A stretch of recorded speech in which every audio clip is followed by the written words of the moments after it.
And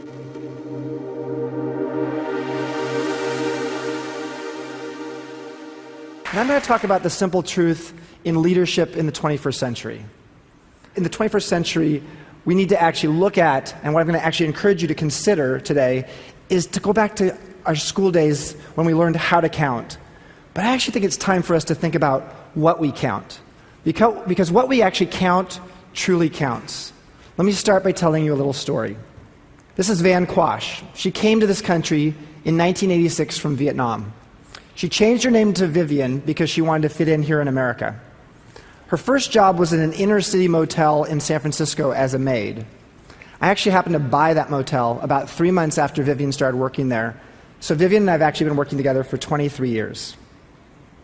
With the youthful idealism of a 26-year-old, in 1987, I started my company and I called it Joie de Vivre, a very impractical name, and because I actually was looking to create joy of life. And this first hotel that I bought, motel, was a pay-by-the-hour, no-tell motel in the inner city of San Francisco. As I spent time with Vivian, I saw that she had sort of a joie de vivre in how she did her work. It made me question and be curious, how could someone actually find joy in actually cleaning toilets for a living?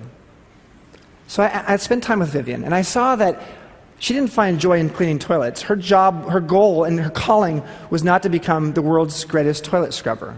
What counts for Vivian was the emotional connection she created with her fellow employees and our guests. And what gave her inspiration and meaning was the fact that actually she was taking care of people who were far away from home because Vivian knew what it was like to be far away from home. That very human lesson, more than 20 years ago, served me well during the last economic downturn we had. In the wake of the dot-com crash and 9/11, San Francisco Bay Area hotels went through the largest percentage revenue drop in the history of American hotels. We were the largest operator of hotels in the Bay Area, so we were particularly vulnerable. But also, back then, remember, we stopped eating French fries in this country. Well, not exactly, of course not. We actually started eating freedom fries. And we actually started boycotting anything that was French. Well, my name of my company, Joie de Vivre. So I started getting these letters from places like Alabama and Orange County saying to me that they were going to boycott my company because they thought we were a French company. And I'd write them back and I'd say, wait a minute, we're not French. We're an American company. We're based in San Francisco. And I'd get a terse response, oh, that's worse. So one particular day, when I was feeling a little depressed and not a lot of joie de vivre, I ended up in the local bookstore around the corner from our offices. And I initially ended up in the business section of the bookstore looking for a business solution. But given my befuddled state of mind, I ended up in the self-help section very quickly. And that's where I got reacquainted with Abraham Maslow's hierarchy of needs.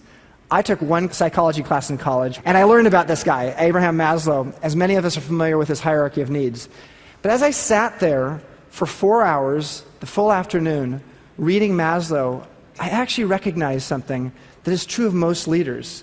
And one of the simplest facts in business is something that we often neglect, and that is that we're all human. And each of us, no matter what our role is in business, actually has some hierarchy of needs in the workplace. So as I started reading more Maslow, what I actually started to realize is that actually Maslow, later in his life, wanted to take this hierarchy for the individual and apply it to the collective, to organizations, and specifically to business. But unfortunately, he died prematurely in 1970, and so he wasn't really able to live that dream completely. So I realized in that dot-com crash that my role in life was to channel Abe Maslow. And that's what I did a few years ago, when I actually took that 5-level hierarchy of needs pyramid and turned it into what I call the transformation pyramid, which is survival, success, and transformation. It's not just fundamental in business, it's fundamental in life. And we started actually asking ourselves the questions about how we were actually addressing the higher needs, these transformational needs for our key employees in the company. These 3 levels of the hierarchy of needs actually relate to the 5 levels of Maslow's hierarchy of needs. But as we started asking ourselves about how we were addressing the higher needs of our employees and our customers, I realized we had no metrics. We had nothing that actually could tell us whether we were actually getting it right. So we actually started asking ourselves, what kind of less obvious metrics could we use to actually evaluate our employees' sense of meaning or our customers' sense of emotional connection with us? For example, we actually started asking our employees, do they understand the mission of our company? And do they feel like they believe in it? Can they actually influence it? And do they feel that their work actually has an impact on it? And we start asking our customers, did they feel an emotional connection with us in one of 7 different kinds of ways? Miraculously, as we asked these questions and started giving attention higher up the pyramid, what we found is we created more loyalty. Our customer loyalty skyrocketed, our employee turnover dropped to 1/3 of the industry average. And during that 5-year dot-com bust, we tripled in size. Now, as I went out and started spending time with other leaders out there and asking them how they were getting through that time, what they told me over and over again was that they just manage what they can measure. And what we can measure is that tangible stuff at the bottom of the pyramid. They didn't actually even see the intangible stuff higher up the pyramid. So I started asking myself the question, how can we get leaders to start valuing the intangible? If we're taught as leaders to just manage what we can measure, and all we can measure is the tangible in life, we're missing a whole lot of things at the top of the pyramid. So I actually went out and studied a bunch of things, and I found a survey that showed that 94% of business leaders worldwide believe that the intangibles are important in their business. Things like intellectual property, their corporate culture, their brand loyalty, and yet only 5% of those same leaders actually had a means of measuring the intangible in their business. So as leaders, we understand that intangibles are important, but we don't have a clue actually how to measure them. So here's another Einstein quote: "Not everything that can be counted counts, and not everything that counts can be counted." I hate to argue with Einstein, but if that which is most valuable in our life and our business actually can't be counted or valued, are we going to spend our lives just mired in measuring the mundane?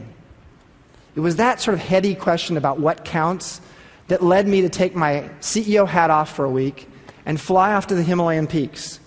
Fly off to a place that's been shrouded in mystery for centuries, a place some folks call Shangri-La, that's actually moved from the survival base of the pyramid to becoming a transformation role model for the world. I went to Bhutan. The teenage king of Bhutan was also a curious man, but this was back in 1972, when he ascended to the throne 2 days after his father passed away. At age 17, he started asking the kind of questions that you'd expect of someone with a beginner's mind. On a trip through India, early in his reign as king, he actually was asked by an Indian journalist about the Bhutanese GDP, the size of the Bhutanese GDP. And the king responded in a fashion that actually has transformed us 4 decades later. He said the following. He said, "Why are we so obsessed and focused with gross domestic product? Why don't we care more about gross national happiness?" Now, in essence, the king was asking us to consider an alternative definition of success, what has come to be known as GNH, or gross national happiness. Most world leaders didn't take notice, and those that did thought this was just Buddhist economics. But the king was serious, and this was a notable moment, because this was the first time a world leader in almost 200 years had suggested that that intangible of happiness. Again, that leader 200 years ago, Thomas Jefferson with the Declaration of Independence, 200 years later, this king was suggesting that intangible of happiness is something we should measure, and it's something that we should actually value as government officials. For the next 3 decades, next 3,000 years as king, this king actually started measuring and managing around happiness in Bhutan, and including just recently taking his country from being an absolute monarchy to a constitutional monarchy with no bloodshed, no coup. And Bhutan, for those of you who don't know it, is the newest democracy in the world just 2 years ago.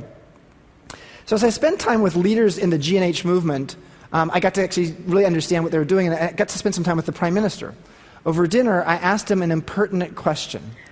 I asked him, how can you create and measure something which evaporates? In other words, happiness. And he's a very wise man, and he said, listen, Bhutan's goal is not to create happiness. We create the conditions for happiness to occur. In other words, we create a habitat of happiness. Wow, that's interesting. And he said that they have a science behind that art, and they've actually created 4 essential pillars, 9 key indicators, and 72 different metrics that actually help them to actually measure their GNH. In fact, one of those key indicators is, how do the Bhutanese feel about how they spend their time each day? It's a good question. How do you feel about how you spend your time each day? Time is one of the scarcest resources in the modern world, And yet, of course, that little intangible piece of data doesn't factor into our GDP calculations. So as I spent my week up in the Himalayas, actually I started to imagine what I call an emotional equation. And it focuses on something I read long ago from a guy named Rabbi Hyman Schachtel. How many know him? Anybody? 1954, he wrote a book called The Real Enjoyment of Living. And he suggested that happiness is not about having what you want. Instead, it's about wanting what you have. Or in other words, I think the Bhutanese believe happiness equals wanting what you have, imagine gratitude, divided by having what you want, gratification.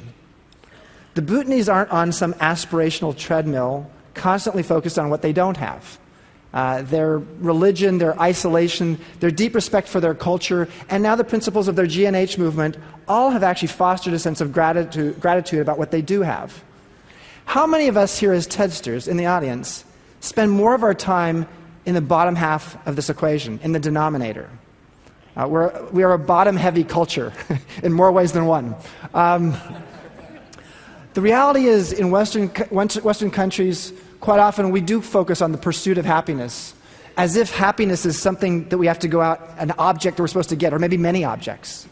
Actually, in fact, if you look in the dictionary, many dictionaries define pursuit as to chase with hostility. Do we pursue happiness with hostility? Good question. But back to Bhutan. Bhutan's actually bordered on its north and south by 38% of the world's population. Could this little country, like a startup in a mature industry, be the spark plug that actually influences a 21st century of middle class in China and India? Bhutan's actually created the ultimate export, a new global currency of well-being. And there are 40 countries around the world today that are actually studying their own G&H. You may have heard this last fall, Nicolas Sarkozy in France announcing the results of an 18-month study by 2 Nobel economists focusing on happiness and wellness in France. Sarkozy suggested that world leaders should stop myopically focusing on GDP and consider a new index, what some French are calling a joie de vivre index. I like it. Co-branding opportunities.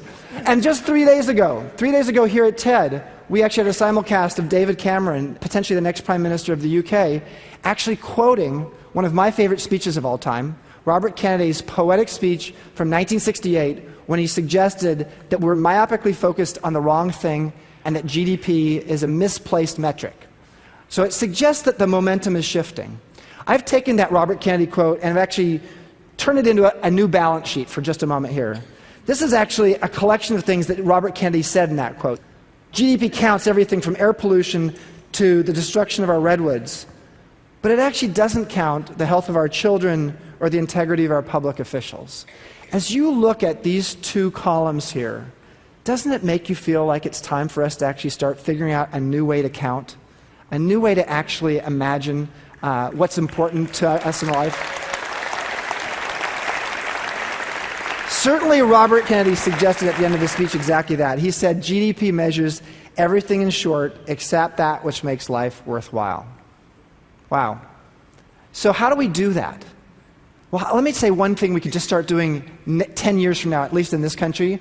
Why in the heck in America are we doing a census in 2010? We're spending $10 billion on a census, and we're asking 10 simple questions. It is simplicity, but all of those questions are tangible.